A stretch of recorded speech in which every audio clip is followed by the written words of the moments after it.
bibigyan ko kayong dalawa ng 5 minuto para umalis sa rest house ko! Bigyan mo naman ako ng kahihiyan. Igalang mo naman yung posisyon natin dito sa lipunan. Well, I'll be filing an annulment after the election. And don't worry. Ako magbabayad ng legal fees. Hayop ka! For now, you're still Mrs. Ibasco. Enjoy it.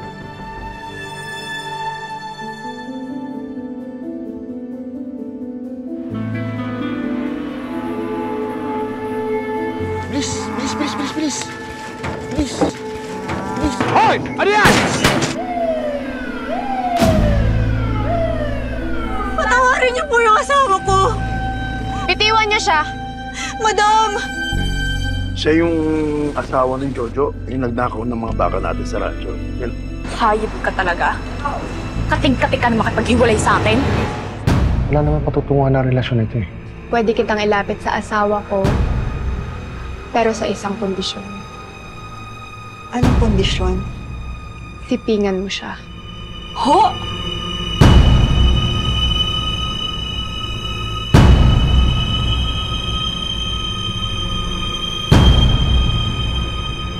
Matagal niyo na po bang ginagawa to? First time lang namin ni Fred mag-threesome. Hindi ko nga in-expect na ganun ka-wild si Mar. Love, ano ba? Kababuyan na to, Mrs. Ibasco. Kaya ang gusto ko, 10 milyon kapalit ng puri ko. Pwede kong gawing 5 beses yun.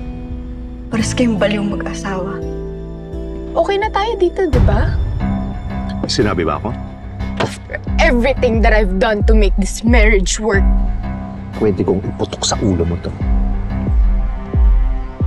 Pero hindi ko gagawin. Alang-alang sa pinagsamahan natin. May oras din yung demonyong yan. Mas demonyo ka, amor. Cheers. Cheers to that.